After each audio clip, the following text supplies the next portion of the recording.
স্মরণকালের সবচেয়ে বড় সরকার বিরোধী বিক্ষোভের মুখোমুখি হয়েছে মধ্যপ্রাচ্যের প্রভাবশালী দেশ ইরান।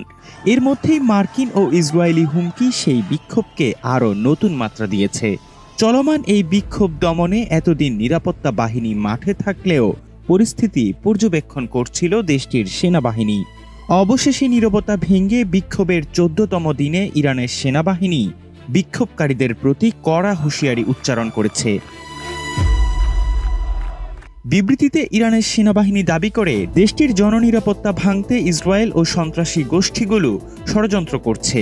এ সময় জাতীয় স্বার্থ, কৌশলগত অবকাঠামো ও জনসম্পদ রক্ষায় অন্যান্য বাহিনীর সঙ্গে একযোগে কাজ করার কথাও জানিয়েছে সেনাবাহিনী। তবে কিভাবে এই সহযোগিতা ও সমন্বয় করা হবে তা স্পষ্ট করেনি তারা। 2019 সালের নভেম্বরে ইরানের রাজপথে জনবিক্ষোভ চলাকালে সেনাবাহিনীর ভূমিকা নিয়ে নির্দিষ্ট তথ্য প্রকাশ করা হয়। ইরানের তৎকালীন জাতীয় নিরাপত্তা পরিষদের প্রধান আব্দুল রেজা রহমানি ফজলি জানান, আইনশৃঙ্খলা ও নিরাপত্তা বাহিনীকে সহায়তা দিতে সেনাবাহিনী পরিবহন, লজিস্টিক্স ও অন্যান্য সহায়তা দিয়ে ভূমিকা পালন করেছিল। হাসান রুহানি সরকারের স্বরাষ্ট্রমন্ত্রী জানান, যখন পর্যাপ্ত জনবল থাকে না তখন সংবেদনশীল স্থান ও এলাকা রক্ষার জন্য সেনাবাহিনীকে নিয়োগ দেওয়া হয়, যাতে পুলিশ বাহিনী অন্যান্য জায়গায় কাজ করতে পারে। বিবিসির প্রতিবেদনে বলা হয়, বিক্ষোভ দমনে সেনাবাহিনীকে সরাসরি ব্যবহার করা ইরানি সরকারের স্বাভাবিক চর্চা বলে মনে হলেও আসলে তা নয়।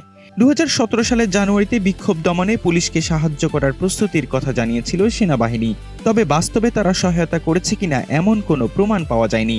ইসলামী প্রজাতন্ত্রের সর্বোচ্চ নেতা আয়াতুল্লাহ আলী খামেনি এমন হস্তক্ষেপকে প্রয়োজনীয় মনে করেননি।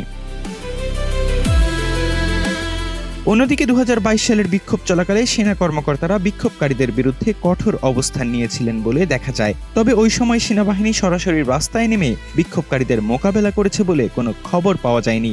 2009 সালের বিক্ষোভেও সামরিক বাহিনীকে ব্যবহারের কোনো লক্ষণ পাওয়া যায়নি।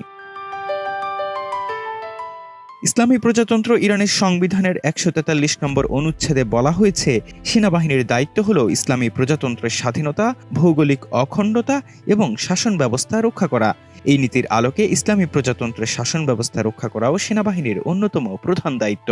তবে জনবল সংকট চরম আকার ধারণ না করলে এবং সংবেদনশীল স্থান ও এলাকার পতন নিয়ে গভীর উদ্বেগ না থাকলে বিক্ষোভকারীদের মোকাবেলায় সেনাবাহিনী ব্যবহারে আগ্রহী নয় ইরান। এহসান আব্দুল্লাহ, নাগরিক প্রতিদিন।